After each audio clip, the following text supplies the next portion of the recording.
जय हिंद दोस्तों। आज हम लोग पढ़ेंगे वित्त आयोग के बारे में। लक्ष्मीकांत की मास्टर क्लास की श्रृंखला में हम लोग काफ़ी डिटेल से पढ़ने वाले हैं।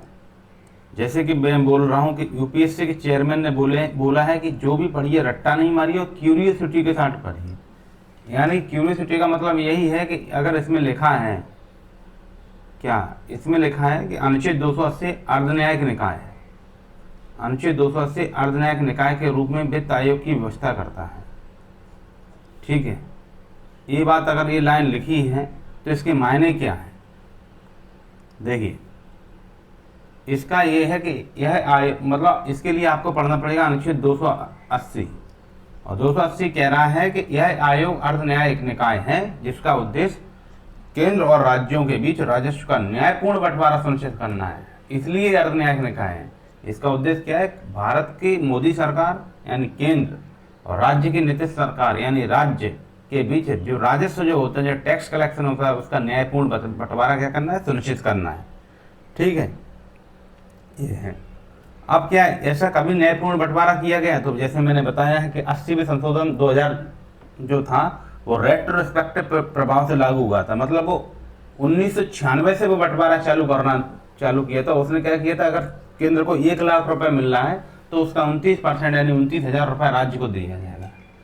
देखो, 280वां आयोग है तो ये 28,000 देता तो हम ट्रैक बना लेते 28,000 की, पर ये 29,000 है। आपको ध्यान 29% है तो ये ध्यान रखना 29%। ठीक है, लेकिन वर्तमान में कितना है? वर्तमान में 15 वित्त आयोग 41% राज्यों को देता है और 14 वित्त आयोग 42% देता था, 1% जम्मू कश्मीर के लिए निकल गया। ठीक है, मतलब यही है कि वित्त आयोग राजस्व न्यायालय की तरह है जो संविधान के अनुसार यह तय करता है कि किसे कितना हिस्सा मिलेगा और क्यों मिलेगा। ठीक है, ये भी बताता है क्यों मिलेगा, वो भी हम आगे डिटेल से पढ़ेंगे। तो ये हो गया वित्त आयोग। ठीक है, तो यहाँ सबसे पहले हम लोग ऐसा करते हैं, ये समझते हैं कि अर्धन्यायिक निकाय क्या होता है और न्यायिक निकायों से किस प्रकार अलग होते हैं। ठीक है, अब हम समझेंगे ये अर्धन्यायिक निकाय। ठीक है, तो अर्धन्यायिक निकाय अर्थात क्वासी जुडिशियल बॉडी वह निकाय होता है जिसे कानून के अनुसार निर्णय देने की शक्ति है। किसके अनुसार निर्णय देता है? कानून के अनुसार निर्णय देता है। लेकिन वह न्यायपालिका का हिस्सा है या नहीं है? न्यायपालिका का हिस्सा नहीं होता, लेकिन ऐसी बॉडी, ऐसा निकाय जो कानून के अनुसार निर्णय देता है, वो अर्धन्यायिक निकाय है। यह जो निकाय है व्यवहारिक तौर पर न्यायालय जैसा ही कार्य करता है। यह साक्ष्य भी देखता है, पक्ष भी सुनता है और निर्णय भी देता है। मतलब जिस प्रकार न्यायालय में साक्ष्य दिखाए जाते हैं, न्यायालय पक्ष सुनता है और निर्णय भी देता है। लेकिन यह संविधान के अंतर्गत न्याय का अंग नहीं है, जुडिशियल ऑर्गन नहीं माना गया इसे। ठीक है, संविधान के अंतर्गत 124 से 147 से 214 से 231 और 233 से 237 जो आर्टिकल है न्यायिक निकाय के, उन आर्टिकल से में नहीं आता। जैसे कि 280 वित्त आयोग, तो उस आर्टिकल में थोड़ी आ रहा है, 124 से 147 के बीच में नहीं आ रहा है ना, हाईकोर्ट के आर्टिकल। मतलब ऐसा है कि न्यायालय जैसा व्यवहार तो कर रहा है पर संविधान के अंतर्गत न्यायिक अंग नहीं है, बल्कि ये क्या करता है, प्रशासनिक निकाय हो सकता है या संवैधानिक निकाय होता है। ठीक है, तो वित्त आयोग कैसा निकाय है? प्रशासनिक है कि संवैधानिक? संवैधानिक है भाई। तो न्यायिक निकाय और अर्धन्यायिक निकाय में अंतर क्या होता है? तो न्यायिक निकाय क्या है? संविधान का अंग होता है, जैसे न्यायपालिका है। अर्धन्यायिक निकाय प्रशासनिक होते हैं, संवैधानिक होते हैं, पर न्यायपालिका का अंग नहीं होते हैं। इनका कार्य क्या है न्यायिक निकाय का? न्यायिक निकाय जैसे विधिक विवादों पर अंतिम निर्णय देता है, वैसे ही अर्धन्यायिक निकाय है अपनी सिफारिशें देता है या विवादों पर निष्पक्ष निर्णय या अपनी राय देता है। जिसे निर्णय देने की शक्ति है वो निर्णय देगा, और जिसे राय देने की शक्ति है वैसे राय देगा। ये जैसे वित्त आयोग है तो ये राय देता है। अब इसका तो उदाहरण के तौर पर हम देखो तो सुप्रीम कोर्ट, हाई कोर्ट को आप जान ही रहे हैं। अन्य तुम्हारी ये जो अदालतें होती हैं, डिस्ट्रिक्ट कोर्ट वगैरह, और इसमें देखो वित्त आयोग है, निर्वाचन आयोग है, राष्ट्रीय मानव अधिकार आयोग है, और तुम्हारा ये सेंट्रल एडमिनिस्ट्रेटिव ट्रिब्यूनल है। 14 के काम में भाग 14 के काम में जो है, तो वो क्या है, वो ये अर्धन्यायिक निकाय है। इनके निर्णय बाध्यकारी होते हैं। किसके? जो न्यायपालिका है उसके निर्णय बाध्यकारी होते हैं और अंतिम भी होते हैं। वहीं तुम्हारे अर्धन्यायिक निकाय के निकाय सिफारिशात्मक होते हैं, जैसे वित्त आयोग के हैं। कुछ न्यायिक निकायों के, अर्धन्यायिक निकाय को, क्वासी जुडिशियल बॉडीज के निर्णय बाध्यकारी भी होते हैं, पर उन सीमित तौर पे बाध्यकारी होते हैं। उनके खिलाफ भी न्यायालय में अपील की जा सकती है, ऐसे समझ लीजिए। ठीक है, कुछ के होते हैं बाध्यकारी, पर सीमित बाध्यकारी होते हैं, जैसे लोग छोड़िए।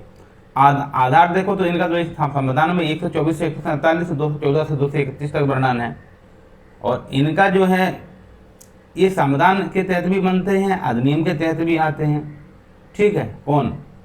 क्वासी जुडिशियल बॉडी, ये संविधान के तहत भी है, जैसे वित्त आयोग संविधान के तहत है, निर्वाचन आयोग संविधान के तहत है, लेकिन कई ऐसे हैं जो बाद में हमने बनाए हैं, और ये पूरे तरह संविधान के तहत बनती है।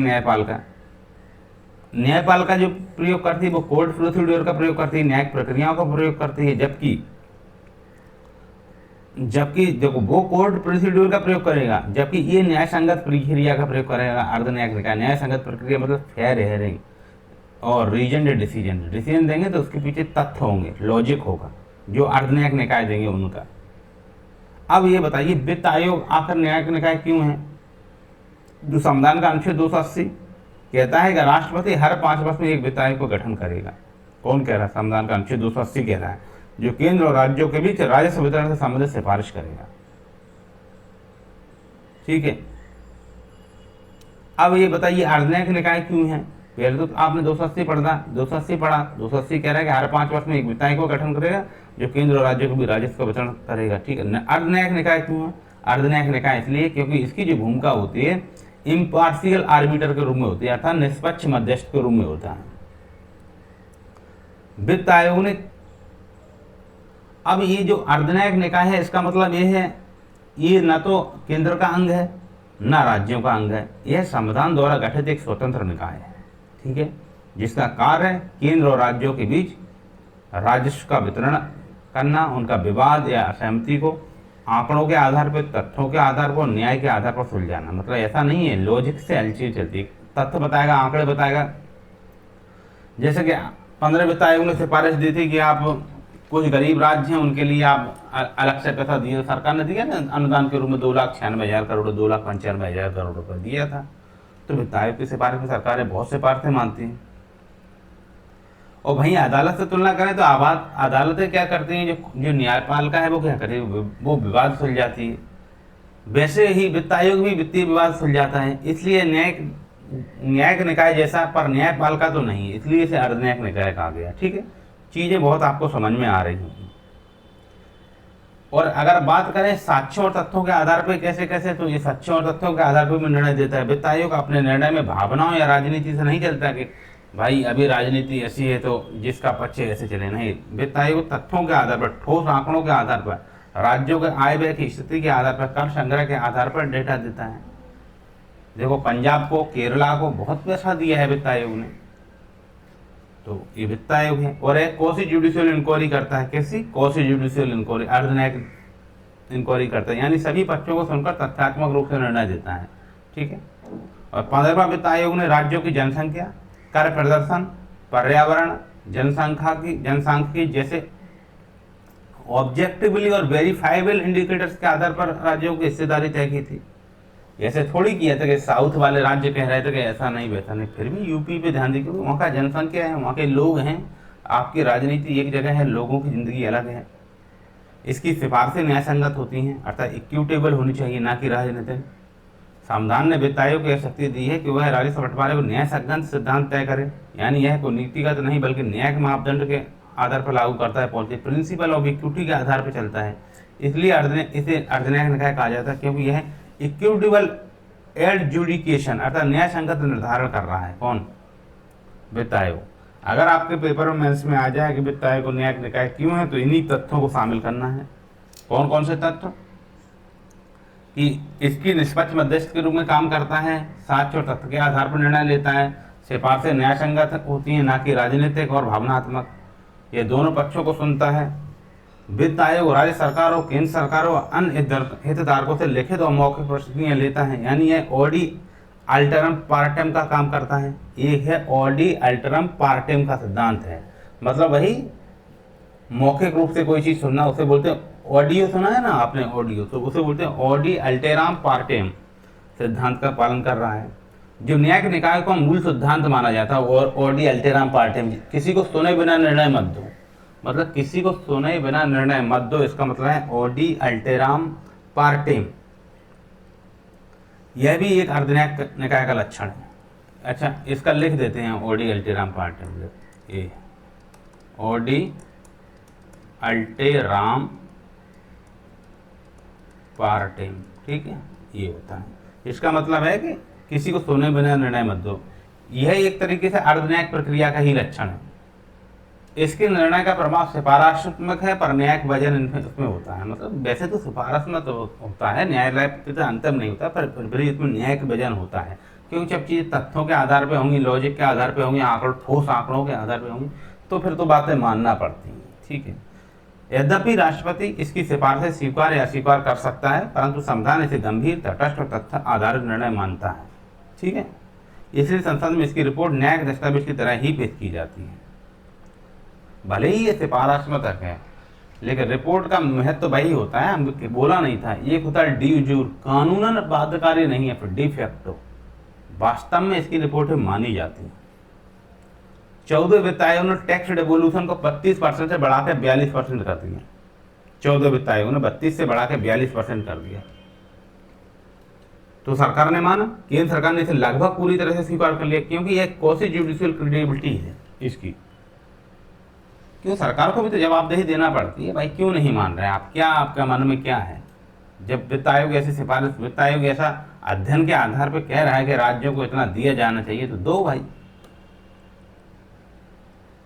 अब संवैधानिक आधार की बात करें तो 280 के 2 में लिखा है वित्त आयोग को जांच, इन्वेस्टिगेट और सिफारिश की शक्ति है, यानी एक प्रकार का अर्धन्यायिक जांच है। ये जांच भी करता है, इन्वेस्टिगेट कर सकता है, और फिर उस इन्वेस्टिगेशन से जो रिजल्ट निकलेगा उस रिजल्ट के आधार पर अपनी सिफारिश देगा, तो यही एक अर्धन्यायिक शक्ति है। अनुच्छेद 281 कह रहा है कि राष्ट्रपति वित्त आयोग की रिपोर्ट को संसद के समक्ष रखेगा। यह पारदर्शिता और सार्वजनिक जांच का द्योतक है। मतलब 281 कह रहा है राष्ट्रपति जो वित्त आयोग की रिपोर्ट होगा उसे किसके समक्ष रखेगा, संसद के समक्ष रखेगा। तो संसद के समक्ष रखेगा तो रिपोर्ट की पारदर्शिता और सार्वजनिक जांच है, होगी कि नहीं होगी, संसद में वहाँ की समितियाँ हों, जांच करेंगी इसका। और न्यायिक सिद्धांत की बात करें कि न्यायिक सिद्धांत पे कैसे काम करता है, तो ओडी अल्टेराम पार्टिम का सिद्धांत बताया था। रीजनल डिसीजन होते हैं, ऑब्जेक्टिव क्राइटेरिया होती है, मतलब तीनों अर्धन्यायिक प्रक्रियाएं, चाहे ओडी अल्टेराम पार्टिम कह लो, चाहे रीजनल डिसीजन कह लो, उन्हें तर्क के आधार पर निर्णय देना, और ऑब्जेक्टिव क्राइटेरिया मतलब ठोस आंकड़ों के आधार पर वाद विवाद करना, ठीक है। इसके अन्य प्रमुख अर्धन्यायिक निकाय से तुलना करें हम, जैसे वित्त आयोग की अन्य आयोगों से करें, तो वित्त आयोग का 200 कानूनी आधार 280 है और केंद्र और राज्य के बीच राजस्व वितरण करता है। वहीं तुम्हारा दूसरा अर्धन्यायिक निकाय निर्वाचन आयोग है, उसे 324 आर्टिकल से स्थापना है उसकी। वह क्या करता है, निष्पक्ष चुनाव सुनिश्चित करता है। जैसे कि अभी बिहार में चुनाव कौन करा है, राज्य निर्वाचन आयोग या केंद्रीय निर्वाचन आयोग। तो भारत का जो निर्वाचन आयोग है 324 से 329 के बीच वो कराता है। राज्य निर्वाचन आयोग पंचायतों और नगर पालिकाओं के चुनाव कराता है, ठीक है। राष्ट्रीय हरित अधिकरण एनजीटी अधिनियम 2010 से बना। देखो ये है ना, ये जो है ये समझ लो ये अधिनियम से बना है, ये संवैधानिक निकाय नहीं है। ये क्या करता है एनजीटी, पर्यावरण विवादों का समाधान करता है, न्यायिक समाधान करेगा पर्यावरण विवादों का, मतलब कहीं जंगल अंगल काट लो तो। सीएटी केंद्रीय प्रशासनिक अधिकरण है, ये भी 323 के कैपिटल ए में है, मतलब ये संविधान संशोधन से जुड़ा 42वें से, और ये है हालांकि संवैधानिक क्योंकि संविधान संशोधन से जुड़ा है। ये सरकारी कर्मचारियों की सेवा और विवाद, ठीक है।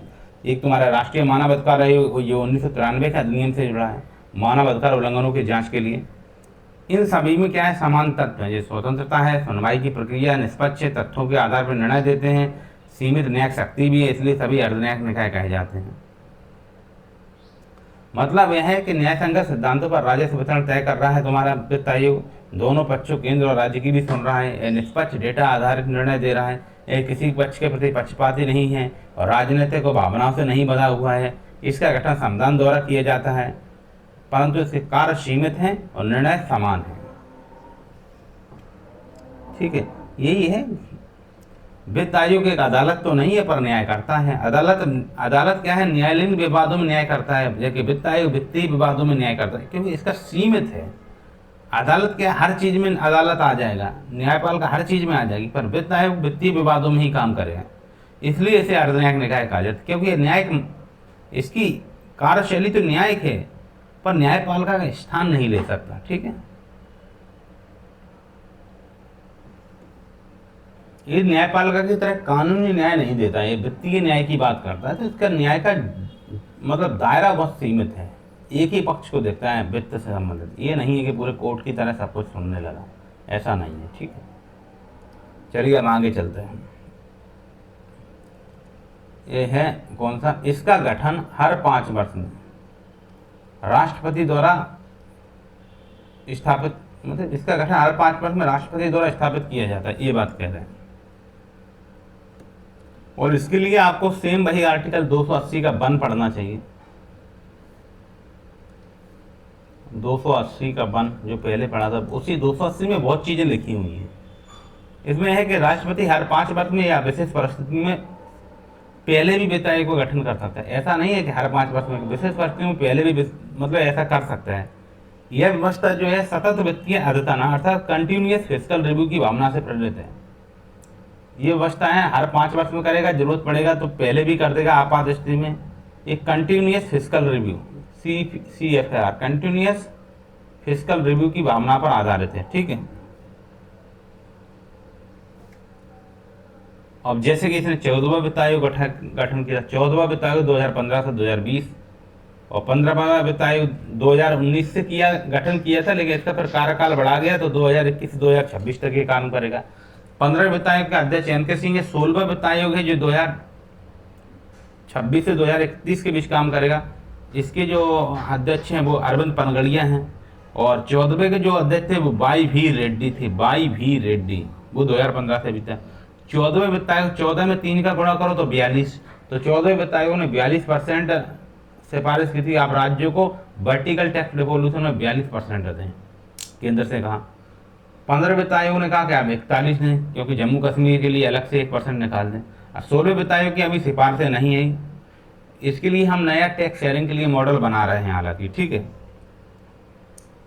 मतलब हर 5 वर्ष में भारत में क्या होता है, नया वित्त आयोग आता है ताकि यह नई जनसंख्या, अब हर 5 वर्ष में लाने की जरूरत क्यों पड़ती है, क्योंकि नई जनसंख्या बदलती है, अर्थव्यवस्था बदलती है, विकास का पैटर्न बदल जाता है।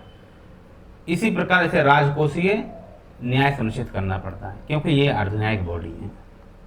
ऐसा नहीं है किसी राज्य की जनसंख्या बहुत ज़्यादा हो जाए तो उसे हम तो यही कहें, हमें क्या मतलब है। अमेरिका में जैसे कि उसमें सीनेट में हर राज्य से 2 सदस्य होते हैं, चाहे उस राज्य की जनसंख्या 1 लाख हो या 1 करोड़ हो, हर राज्य से 2 सदस्य होंगे। ये बेवकूफ़ी भरा कदम नहीं है।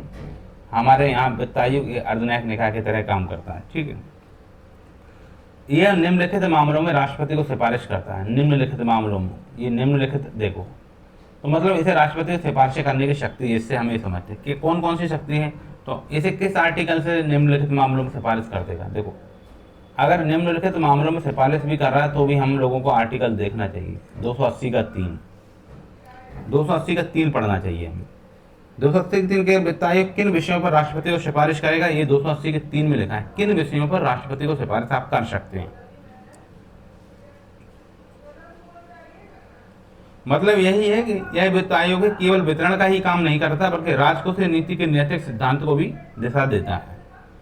क्योंकि राष्ट्रपति को पहले ही बता देता है कि किन विषय पर राष्ट्रपति को सिफारिश ही कर सकता है, ठीक है। 280 के 3।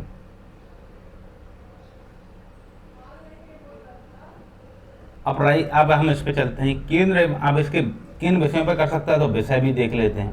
पहला विषय देखो, केंद्र एवं राज्यों के बीच कराधान व्यवस्था का निर्धारण। कौन कौन सी व्यवस्था, कराधान व्यवस्था का निर्धारण कैसे होगा, और ऐसी प्राप्तियों का राज्यों के बीच हिस्सेदारी का निर्धारण।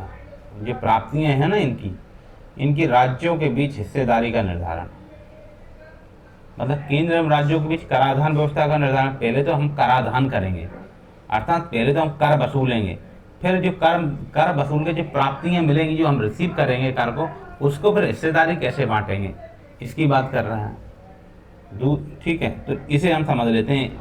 अगली बात में जाने से पहले इस बात को हम क्लियर करते हैं कि ये कैसे होता है। मतलब केंद्र द्वारा वसूल किए गए कर, जैसे आयकर है, कॉर्पोरेट टैक्स है, GST है, इनकी शुद्ध आय में से राज्यों का हिस्सा कितना निर्धारित होगा। पहले तो केंद्र वसूल करेगा, वो पैसा वसूल लिया, केंद्र ने कहा हमारे पास है 35 लाख करोड़, तो उसका 41% यानी 14 लाख करोड़ राज्य को दे दो। इसका ये बात है कि राज्यों को हिस्सा निर्धारित करेगा। और हिस्सा 2 तरीके से होता है, एक तो होता है वर्टिकल शेयरिंग और दूसरी होती है हॉरिजॉन्टल शेयरिंग। वर्टिकल शेयरिंग मतलब सरकार, जैसे मान लो 1 लाख करोड़, मान लो 1 लाख करोड़ जैसे हम कहे, मान लो हम ऐसे एग्जैक्ट ही बता देते हैं आपको, 35 लाख करोड़ के आसपास हमारी सरकार, केंद्र सरकार को जो आया था राजस्व आया था। तो उसका 41% कुछ था, 14 लाख करोड़ के आसपास, वो राज्यों को मिला। ठीक है, तो 35 लाख करोड़ का 41% यानी 14 लाख करोड़ राज्यों को मिल गया। अब ये तो हो गई वर्टिकल शेयरिंग, मतलब केंद्र ने राज्यों को दे दी। अब यूपी को कितना मिलेगा, बिहार को कितना मिलेगा, सिक्किम को कितना मिलेगा, ये कैसे बटेगा? ये होगा हॉरिजॉन्टल शेयरिंग, एक राज्य से दूसरे राज्य को कैसे मिलेगा। तो सबसे ज़्यादा यूपी को मिला, यूपी को मिला 17.93%। अब यूपी को इतना ज़्यादा क्यों मिला? यूपी का क्षेत्रफल भी ठीक ठाक, भले राजस्थान महाराष्ट्र मध्य प्रदेश से कम है पर ठीक ठाक है, पर जनसंख्या के मामले में बहुत ज़्यादा है, जनसंख्या घनत्व के मामले में बहुत ज़्यादा है। तो इन आधारों पर, और वो इनकम डिस्टेंस कम है, केरल और ये कर्नाटक का इनकम डिस्टेंस बहुत अच्छा है, वहाँ बहुत अच्छा इनकम है, यहाँ इनकम भी कम है पर कैपिटा इनकम वगैरह, तो इनकम डिस्टेंस भी कम है। तो इन आधारों पर यूपी को 17.93%, फिर दूसरे में बिहार 10.06। बिहार भी एक बड़ा राज्य है, काफ़ी जनसंख्या है, काफ़ी जनसंख्या घनत्व है, तो 10% के आसपास बिहार को मिला, और 17.93% जो 18% मान के चलो आप, तो बिहार और यूपी को मिला के 28% मिल गया।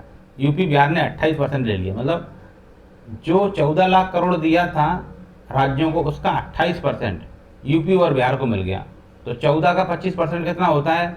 3.5, 28% मिल गया, मतलब यूपी बिहार को मिला 3.5 लाख करोड़ से ज़्यादा, 3.25 लाख करोड़। ठीक है, 14 में से 4 लाख करोड़ यूपी बिहार ले गए, अब बाकी 10 लाख करोड़ में आपके बचेंगे 26 राज्य।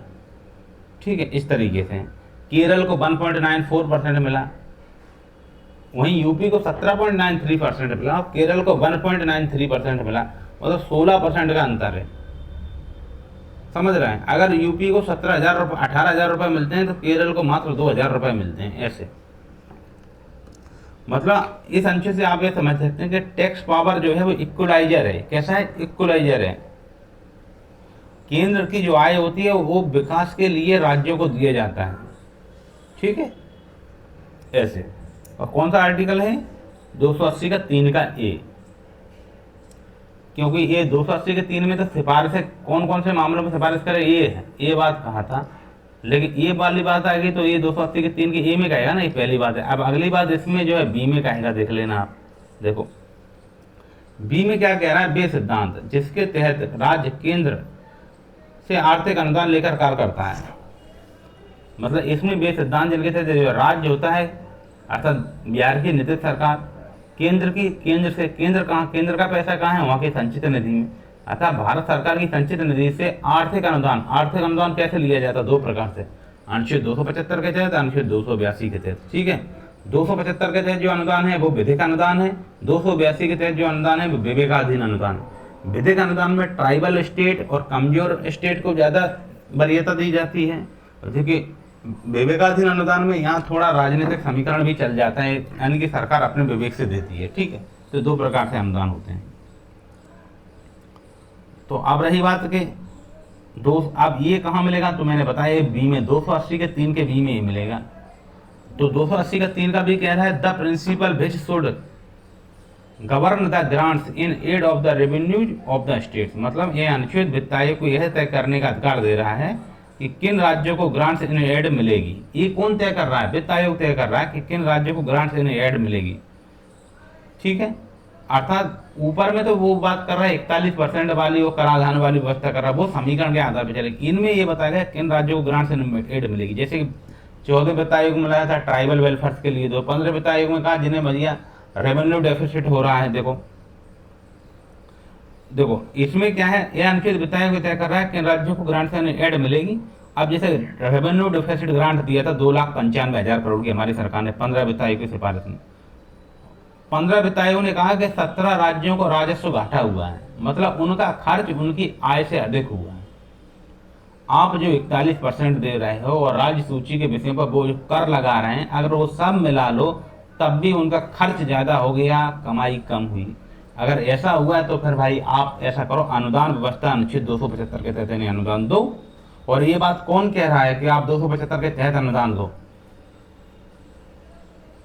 या फिर 282 के तहत अनुदान दो? ये बात कौन कह रहा है? ये 280 का 3 का बी कह रहा है।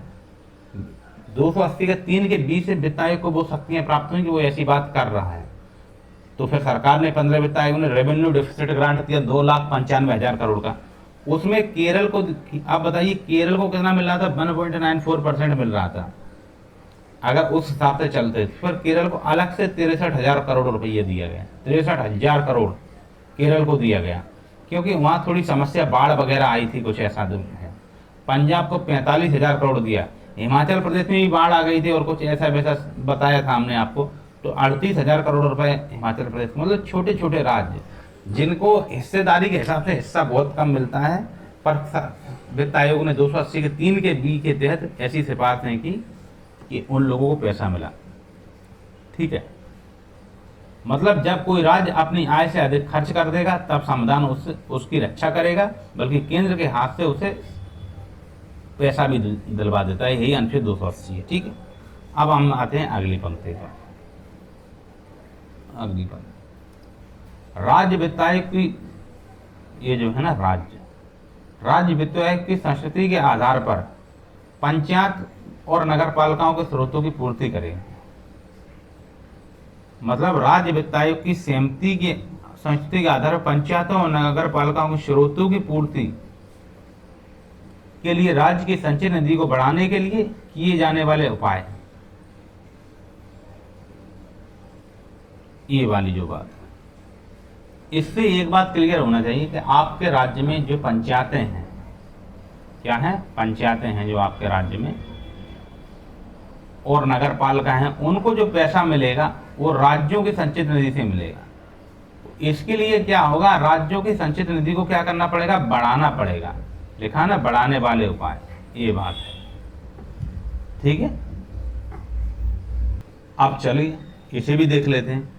इसके लिए संवैधानिक आधार क्या है? तो संविधान के बिना थोड़ी कोई चीज हो जाएगी। संविधान में कहाँ लिखा है कि ऐसे उपाय होंगे?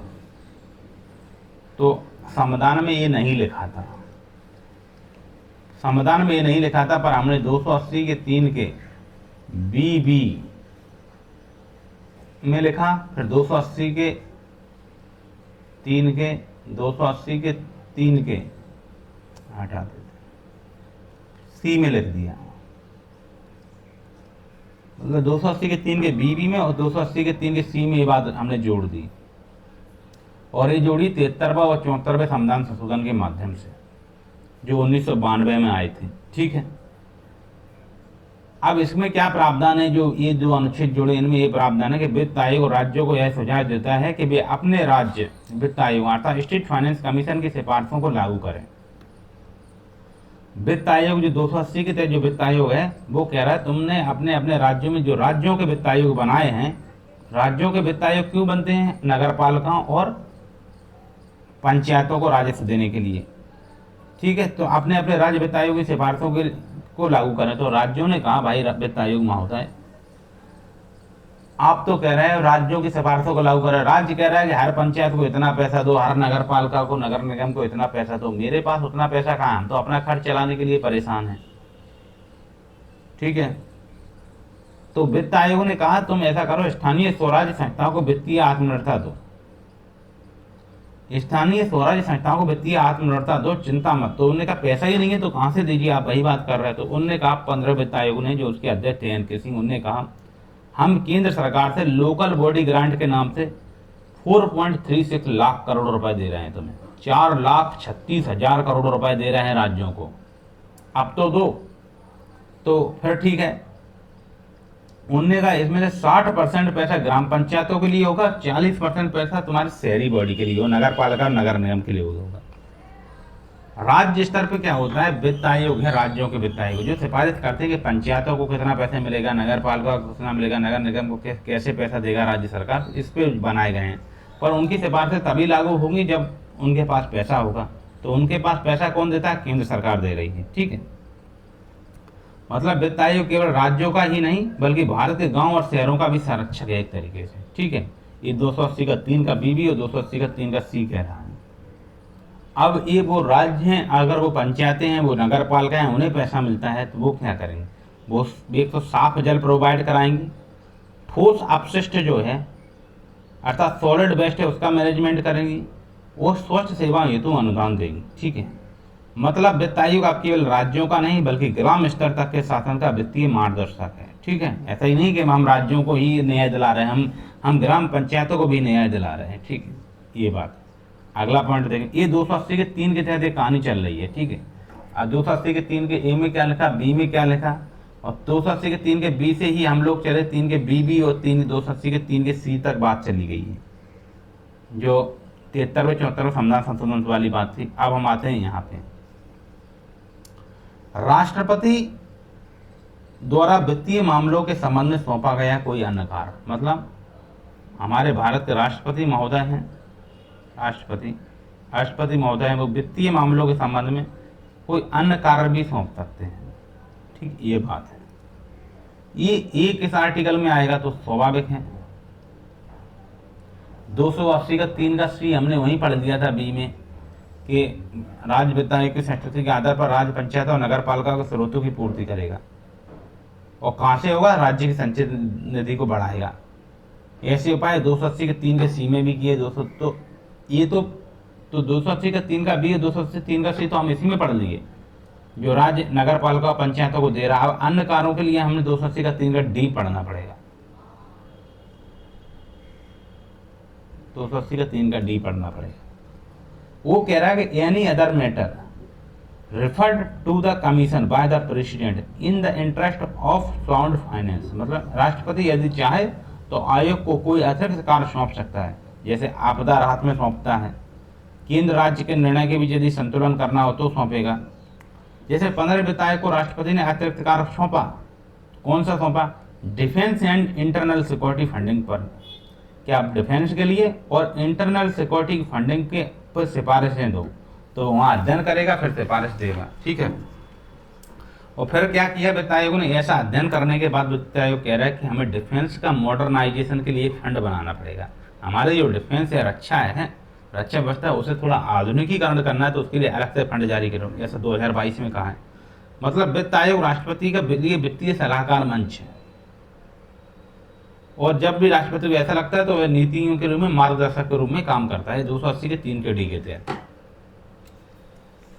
ठीक है, वित्त आयोग की इतनी कहानी हो गई। अब हम लोग क्या करते हैं, हम लोग थोड़ा और चलते हैं आगे।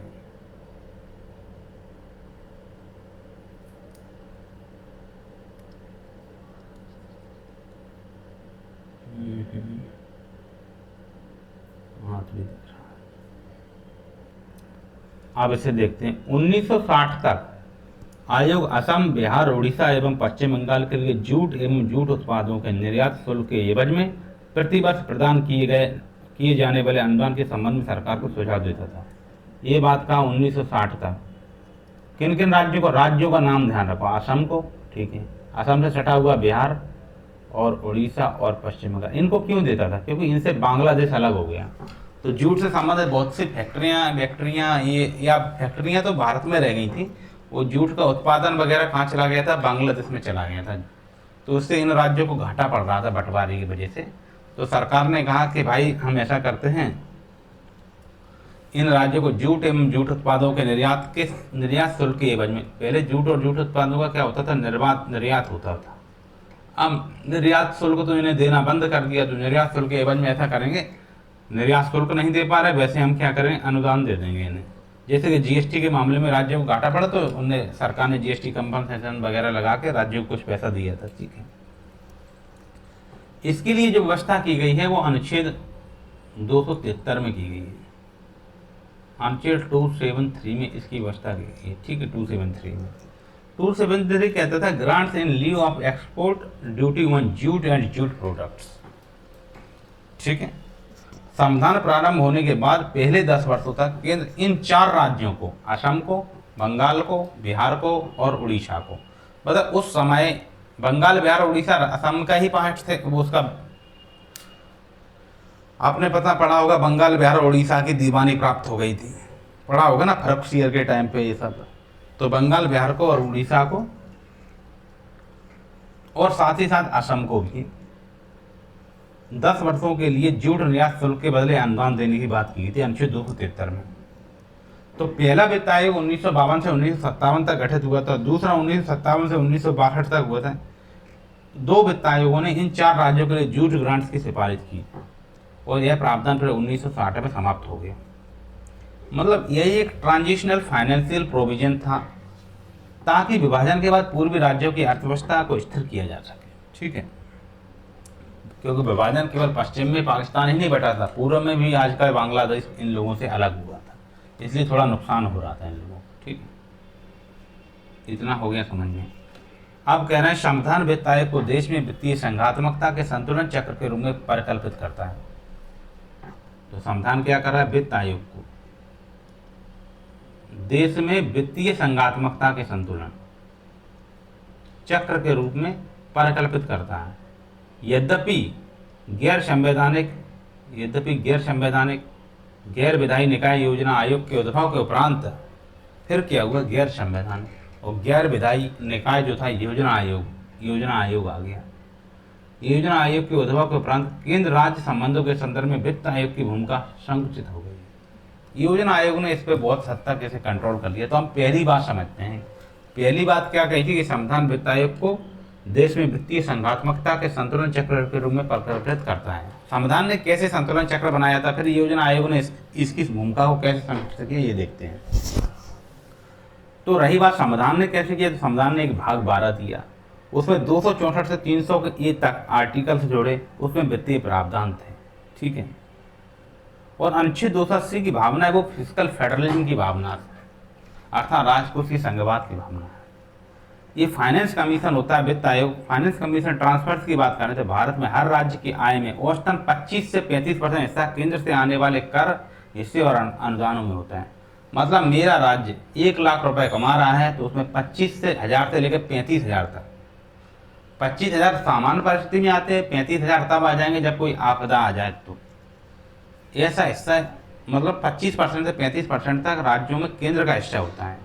और यह क्या है, संघीय संतुलन बनाए रखने के लिए बनाए रखता है ताकि आर्थिक रूप से असमानता नहीं घटे। ऐसा ना हो कि भाई जो राज्य गरीब हैं उन राज्यों पर खर्चा तो उन्हें करना ही पड़ेगा, खर्चा तो करना ही, भाई कितना भी गरीब राज्य हो उसका मुख्यमंत्री तो बोले मतलब 4 व्हीलर से तो चलेगा ही कम से कम, तो कुछ ना कुछ तो मेन व्यवस्था मेंटेन तो करना ही पड़ती है। मतलब जो राज्य गरीब है उनको फिर अनुदान के माध्यम से दिया जाता ताकि वो भी अपनी योजनाएं वगैरह चला सकें, जिससे देश में क्या हो, आर्थिक असमानता ना हो। ऐसा ना हो कोई एक राज्य बहुत पैसा वाला हो जाए, एक राज्य बहुत गरीब हो जाए। ठीक है, एक तरीके से वित्त आयोग फिजिकल बैलेंसर के रूप में काम कर रहा है और फिजिकल बैलेंसर के रूप में यह तय कर रहा है कि कौन सा कोई राज्य धनवान ना हो जाए, कोई निर्धन ना हो जाए, सबको समान अवसर देने की बात कर रहा है। तो ये 280 की भूमिका है कि हम फिजिकल रूप से समान अवसर देने की बात हमारे संविधान में की गई। अब आते हैं योजना आयोग वाली बात कि कैसे भूमिका संकुचित हुई है वित्त आयोग की। तो योजना आयोग 1950 से 2014 तक योजना आयोग था। अब ये तो ठीक है, अब क्या है, योजना आयोग था तो योजना आयोग की सिफारिशों के आधार पर ये केंद्र क्या करने लगा, जो अनुच्छेद 282 है, अनुच्छेद 282 उसमें क्या दिया गया, डिस्क्रिशनरी ग्रांट्स अर्थात विवेकाधीन अनुदान दिया गया था। अब क्या करने लगा, दिल्ली की सरकार योजना आयोग की सिफारिश से विवेकाधीन अनुदान देने लगी। अब जैसे विवेकाधीन अनुदान देने लगे तो फिर जो 275 के तहत और फिर अन्य जो आर्टिकल्स के तहत जो वित्त आयोग की सिफारिश देता है उसकी भूमिका कैसे हुई, कम हो गई। 282 के तहत केंद्र ने राज्यों को अनुदान देना शुरू कर दिया, जिससे वित्त आयोग की भूमिका कम हो गई। ठीक है, अब जैसे इसमें एक विवाद हुआ 1970 से 2010 तक, 40 साल तक विवाद चलता है, प्लान बनाम नॉन प्लान ट्रांसफर विवाद। ठीक है, मतलब प्लानिंग से कितना ट्रांसफर होगा, नॉन प्लानिंग से कितना ट्रांसफर होगा, इसका विवाद था।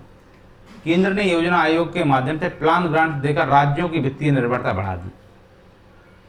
ठीक है, केंद्र ने क्या कर दिया, योजना आयोग के माध्यम से क्या कौन सा ग्रांट दिया, प्लान ग्रांट, और किस आर्टिकल से, 282 आर्टिकल विवेकाधीन अनुदान के नाम पे। क्योंकि संविधान में एक बात लिखी थी विवेकाधीन अनुदान, तो केंद्र ने ज़्यादा से ज़्यादा विवेकाधीन अनुदान दिया। और हम कैसे बताते हैं, प्लान से जो जैसे जल जीवन मिशन, स्मार्ट सिटी मिशन जो आपको बताया था ना, जहाँ अनुदान बढ़ा रहे थे, तो इनके माध्यम से सरकार ने क्या कर दिया, राज्यों की वित्तीय निर्भरता को बढ़ाया। 2014 में नीति आयोग बना योजना आयोग के, पर कहानी वही रही। वित्त आयोग की संवैधानिक स्थिति जो थी वो अपरिवर्तित रही, ज़्यादा कुछ परिवर्तन नहीं हुआ है। ठीक है, नीति आयोग योजना आयोग से बहुत ज़्यादा अलग नहीं है, व्यवहारिक तौर पे बात करें, अगर ऐसे बात करें तो वो संघवाद की बात करता है, वो अलग बात है। वित्त आयोग संविधान द्वारा संरक्षित संस्था है, जबकि योजना आयोग एक नीतिगत निकाय है। वित्त आयोग को संरक्षित कौन कर रहा है? संविधान कर रहा है। योजना आयोग एक नीतिगत निकाय था, उसके स्थान पर अब नीति आयोग आया। आज भी वित्त आयोग ही कानूनी रूप से बाध्यकारी सिफारिशें देता है। मतलब वित्त आयोग आज भी है, संविधान के अनुसार क्या करता है, वो सिफारिश देता है, पर उसकी सिफारिश राष्ट्रपति संसद में रखाते तो वो सब चलता है। लेकिन नीति आयोग और योजना आयोग की भी अपनी एक भूमिका है, और जो विशिष्ट भूमिका है। ठीक है, अब हम क्या करते हैं, हम लोग इसके कुछ आर्टिकल्स को पढ़ लेते हैं। तो वित्त आयोग के गठन के लिए कौन सा आर्टिकल था? 280 का वन था। और इससे हमारे आज तक 16 वित्त आयोग गठित हो चुके हैं, 16, और ये हर 5 साल में गठित होते हैं। ठीक है, और 280 के 3 के एक ही बात करें तो कर बांटा की बात करता है, जैसे 41% राज्यों को दिया ताकि राज्यों में राजस्व समानता बनी रहे। 280 के 3 की बात करें तो ये अनुदान की बात करता है कि आप राजस्व घाटा पड़े तो अनुदान दो। जैसे डिस्क्रिप्शनरी ग्रांट दिया था 2,95,000 करोड़ का राज्यों की मदद के लिए, उसमें मैंने बताया था केरल को 63,000 करोड़, पंजाब को 45,000 करोड़ रुपए दिए, हिमाचल प्रदेश को भी दिए। तो ये क्या है, ये अनुदान की बात करता है 280(3) का भी। अब जी 280 का 3 का डबल भी और 280 का 3 के सी की बात करें तो ये क्या कर रहा है, स्थानीय निकाय को सहायता देने की बात करता है। मतलब ग्राम पंचायत और नगर पालिका को, तो स्थानीय निकायों को नाम पे 4,36,000 करोड़ रुपए 15 वित्त आयोग ने बताया। और इसकी विशेष कारणों की बात करें तो 280 के 3 के डी के तहत राष्ट्रपति के कोई अन्य जिम्मेदारी सौंपता। जैसे राष्ट्रपति ने कहा था कि आप हमारे डिफेंस के मॉडर्नाइजेशन पर सिफारिश दो, वित्त आयोग ने सिफारिशें दी। राजकोष के लिए, रक्षा कोष के लिए सिफारिश की, आप रक्षा कोष बनाइए। इससे मतलब ये अतिरिक्त जिम्मेदारी भी लेता है। ठीक है, जूट अनुदान की बात करें वो 10 साल के लिए था, अनुच्छेद 273 के तहत पूर्वी राज्यों के लिए 10 साल के लिए संक्रमणकालीन सहायता दी थी। ठीक है, मतलब यही है, वित्त आयोग अनुच्छेद 280 भारत के संघीय वित्तीय तंत्र का हृदय है। यह न केवल करों का वितरण करता है, बल्कि वितरण तय करता है। वितरण खुद नहीं करता है, वितरण तय करता है। यह न केवल करों का वितरण तय करता है, बल्कि यह सुनिश्चित करता है कि कोई राज्य विकास की दौड़ में पीछे ना रह जाए। इसकी सिफारिशें न्याय और समानता पर आधारित होती हैं। किस पे आधारित होती है? न्याय पे और समानता पर आधारित होती है। यह केंद्र राज्य वित्तीय संबंधों में विश्वास का सेतु है। इसलिए इसे finance commission is the constitutional compass of fiscal federalism कहते हैं। फाइनेंस कमीशन जो है क्या है? कॉन्स्टिट्यूशनल कंपास है। किसके लिए? फिस्कल फेडरलिज्म के लिए। अब तो ये हो गया। अगर मेंस की बात करें तो मेंस के लिए यहाँ से एक क्वेश्चन उठ सकता है, यहाँ से जो तुम्हें ये जो पीला पीला मैं छोड़ दे रहा हूँ, यहाँ से क्वेश्चन उठेगा। ठीक है, जो हाईलाइटेड पॉइंट है वहाँ से ये बनेगा कि संविधान वित्त आयोग को देश में वित्तीय संघात्मकता के संतुलन चक्र के रूप में परिकल्पित करता है। यद्यपि गैर संवैधानिक गैर विधायी निकाय योजना आयोग के उद्भव के उपरांत केंद्र राज्य संबंधों के संदर्भ में वित्त आयोग की भूमिका संकुचित हो गई है। इस संदर्भ में आलोचनात्मक टिप्पणी कीजिए। इस प्रकार से क्वेश्चन बन सकता है। तो आप कैसे इसका जवाब देंगे? इसका जवाब यही है कि राजकोष के संघवाद की अवधारणा यह मापदंड देती है कि संघ और राज्य वित्तीय संसाधन किस प्रकार साझा हों ताकि संपूर्ण देश में विकास संतुलित हो सके। संविधान ने इस संवैधानिक वित्त आयोग की व्यवस्था की ताकि यह बंटवारा विधिपूर्वक और निष्पक्ष रूप से हो सके। तो पहले तो वित्त आयोग की बात कर दी, लेकिन भारत में संवैधानिक वित्त आयोग और गैर संवैधानिक योजना आयोग, अब जो वर्तमान में नीति आयोग है, संस्थाओं की भूमिका के ऐतिहासिक विकास ने केंद्र राज्य वित्तीय संस्थाओं संबंधों को काफी बदल दिया है। मतलब अब हमारे संविधान ने कौन सी व्यवस्था दी थी, फिर बाद में कौन सा व्यवस्था आई है। ठीक है, वित्त आयोग को देश में वित्तीय संघात्मकता के संतुलन चक्र के रूप में परिकल्पित किया गया था, लेकिन योजना आयोग के उद्भव के बाद उसकी भूमिका संकुचित हो गई। इसका मतलब है हम इस दावे को पुष्टि करते हैं कि किन किन कारणों से संकुचन हुआ और इसका परिणाम तथा सुधार की संभावनाएं बतानी है। ठीक है, हमें अब ये बताना पड़ेगा कि किन किन कारणों से, 3 चीजें बताएंगे हम पहले ही बताएंगे, इसे पुष्टि कर देंगे, दूसरे किन कारणों से संकुचन होगा, तीसरा इसका परिणाम तथा सुधार की संभावनाएं क्या हैं। तो चलते हैं, अब हम हेडिंग डालेंगे संविधान का वित्त आयोग, उद्देश्य और महत्व। ठीक है, अब संवैधानिक अधिदेश की बात करेंगे। संविधान का अनुच्छेद 280 निर्धारित करता है कि राष्ट्रपति एक वित्त आयोग नियुक्त करें जो हर 5 वर्ष या आवश्यकता अनुसार केंद्र एवं राज्यों के बीच कर आय का वितरण अर्थात नेट टैक्स रेवेन्यूज और राज्यों को केंद्र से सहायता अनुदान ग्रांट्स इन एड देने के सिद्धांतों पर सिफारिश करे। इस प्रकार वित्त आयोग एक संविधान द्वारा निर्देशित अर्धन्यायिक निकाय है जिसे निष्पक्ष मध्यस्थ की भूमिका दी गई है। ठीक है, अब संतुलन चक्र की अवधारणा दूसरी हेडिंग डालेंगे। पहले तो ये हेडिंग डाली संविधान मतलब संविधान में क्या प्रावधान है। अब दूसरी डालेंगे संतुलन चक्र की अवधारणा। वित्त आयोग को इस तरह परिकल्पित किया गया कि यह संघ और राज्यों के बीच वित्तीय प्रवाह अर्थात रिसोर्स फ्लो को एक चक्रात्मक संतुलन की तरह बनाए रखे। अर्थात संघ राजस्व जुटाएगा, राज्यों को कर आय का हिस्सा देगा, जरूरतमंद राज्यों को ग्रांट्स इन एड के रूप में अनुदान देगा और राज्यों को राजस्व सुधार के सुझाव भी देगा। यह सममित अर्थात इक्विलिब्रियम बनाए रखने का तंत्र है। कैसा तंत्र है? तो ये संतुलन चक्र में सममित इक्विलिब्रियम, लगभग राज्य इक्वल रहें, कोई ज्यादा अमीर है ज्यादा गरीब नहीं हो जाए। अब रही बात ये संतुलन चक्र की अवधारणा। तीसरी हेडिंग डालेंगे ऊर्ध्वाधर एवं क्षैतिज वितरण, जिसे हम वर्टिकल डिवोल्यूशन और हॉरिजॉन्टल डिवोल्यूशन बोलते हैं।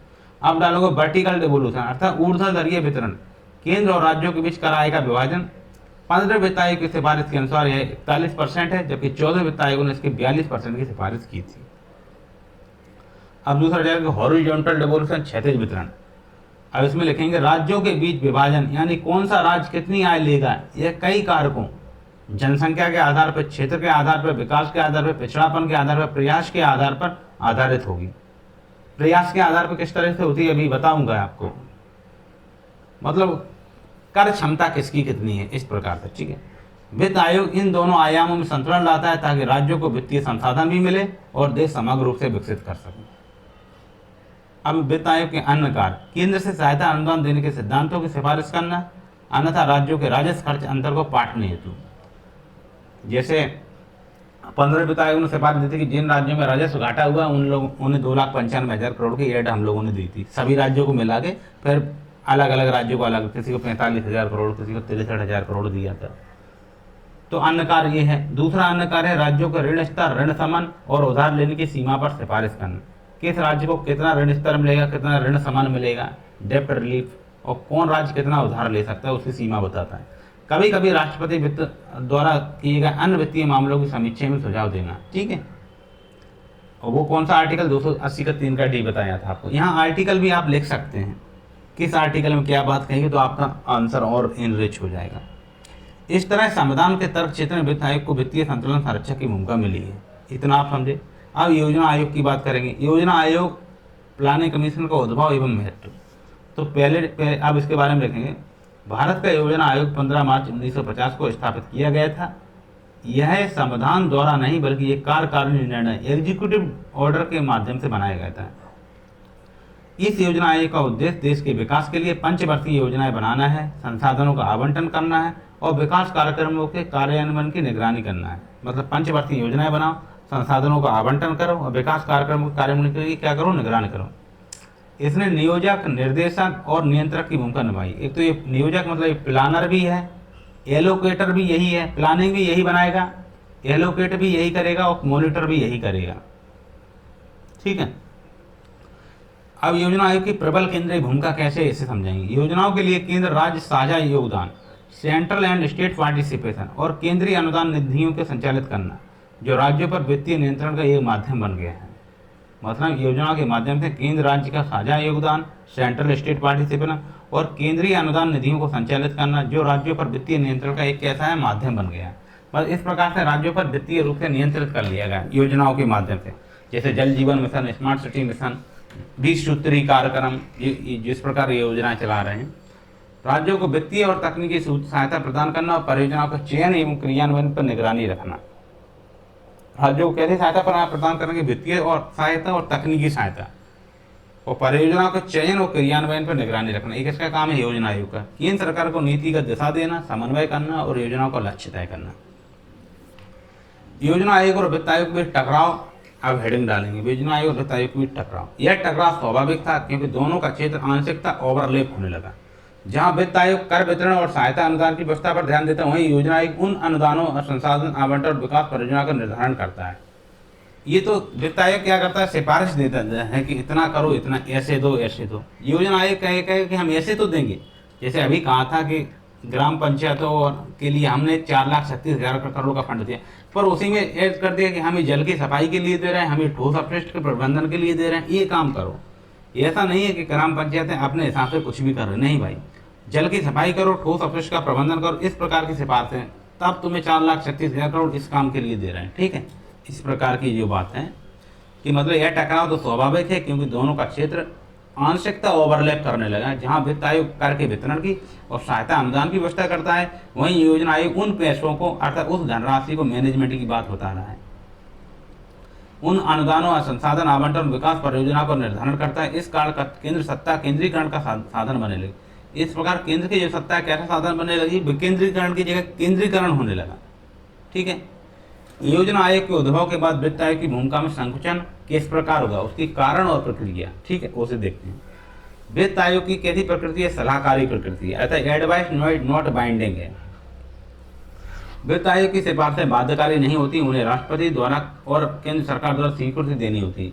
इस कारण जब केंद्र चाहे वह उन्हें समीचीन या अनदेखा भी कर सकता है। योजना आयोग के समय में केंद्र द्वारा अनुदान निधियों और योजनाओं का नियंत्रण अधिक था। योजनाएं किस पर केंद्र जो अनुदान निधि ग्रांट से नेट देती थी और योजनाएं देती थी, उन्हें अधिक नियंत्रित करती थी दिल्ली से। इसने वित्त आयोग के सुझाव के प्रभाव को सीमित कर दिया था।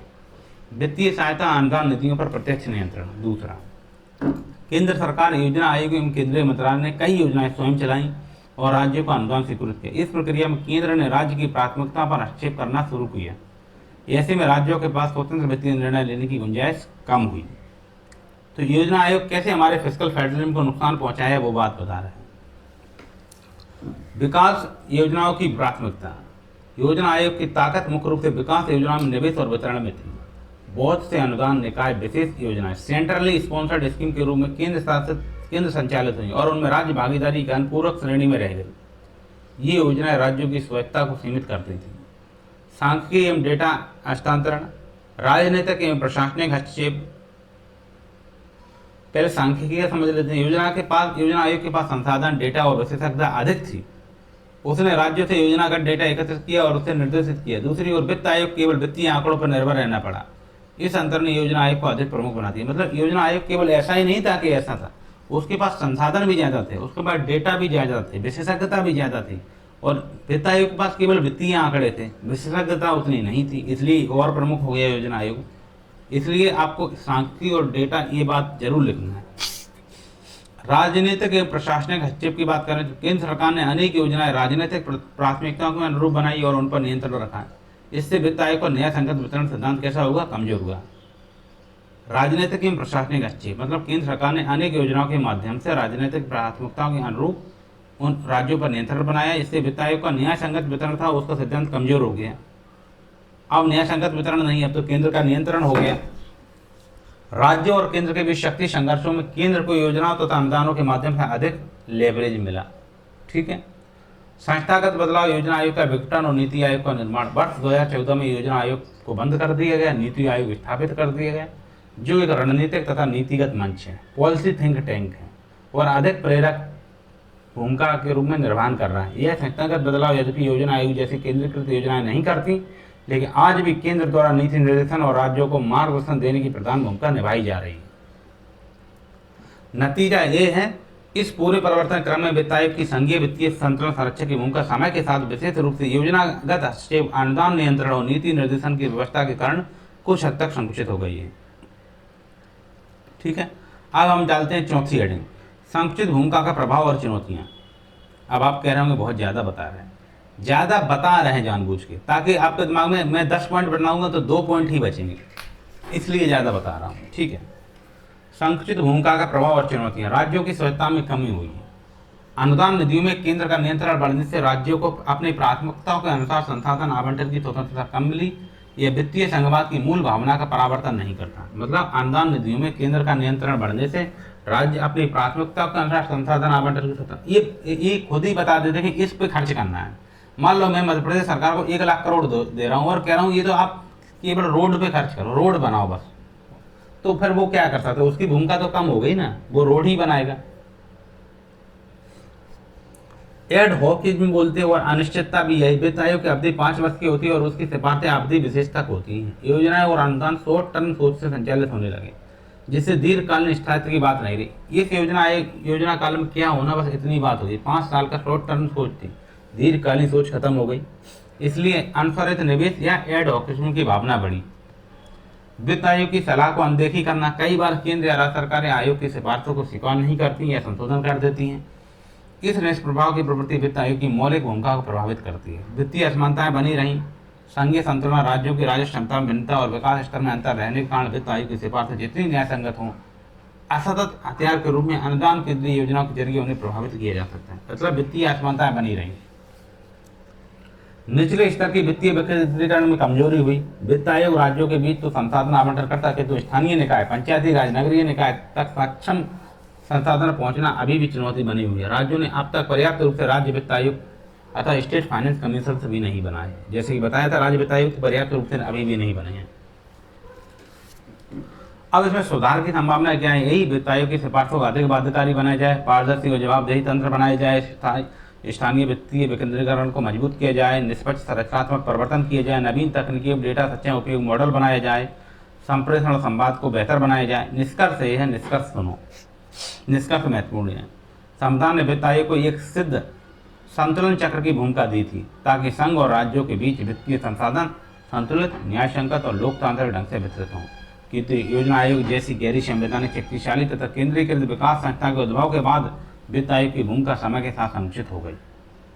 इसका कारण न केवल सलाहकार प्रकृति बल्कि केंद्र की योजनागत इच्छा शक्ति, अनुदानों पर नियंत्रण, डेटा संसाधनों की स्वायत्तता, डेटा संसाधनों की श्रेष्ठता, राजनीतिक हस्तक्षेप, इसने राज्यों की स्वायत्तता को सीमित किया और वित्तीय असमानता को दूर करने की मूल भूमिकाओं को प्रभावित किया।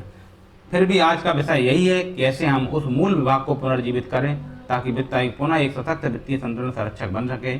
इसके लिए बाध्यकारी सिफारिशें, अधिक पारदर्शिता, स्थानीय विकेंद्रीकरण, आयोग ढांचे में सुधार अनिवार्य है। ठीक है, तो अब कहें, अगर बात कहें तो हेडिंग से समझा देते हैं। प्रस्तावना में वही है, प्रस्तावना लिखना, वित्त आयोग को देश में वित्तीय संघात्मकता के संतुलन चक्र के रूप में परिकल्पित किया गया था, लेकिन योजना आयोग के उद्भव के बाद इसकी भूमिका संकुचित हुई। ठीक है, फिर मेन हेडिंग में आना, मुख्य भाग में आना, इतना तो हो गया प्रस्तावना। अब मुख्य भाग में आना, संविधान वित्त आयोग का उद्देश्य और महत्व। संविधान का अधिदेश तो बताना, संविधान के अनुच्छेद 280 में राष्ट्रपति ने वित्त आयोग की भूमिका की बात की। वित्त आयोग कैसे net tax revenue, grant and nets के माध्यम से देता है। यह अर्धनायक निकाय है जो निष्पक्ष मध्यस्थ भूमिका के रूप में काम करता है। आर्टिकल भी डाल देना अर्धनायक निकाय के लिए। ठीक है, फिर संतुलन चक्र की अवधारणा लिखना। असंतुलन चक्र की अवधारणा, तो वित्त आयोग को इस तरह परिकल्पित किया गया और संघ और राज्यों के बीच वित्तीय प्रभाव और एक चक्रात्मक संतुलन की तरह काम सुनिश्चित करे। ठीक है, फिर लिखना, ऊर्ध्वतन क्षैतिज वितरण करता है।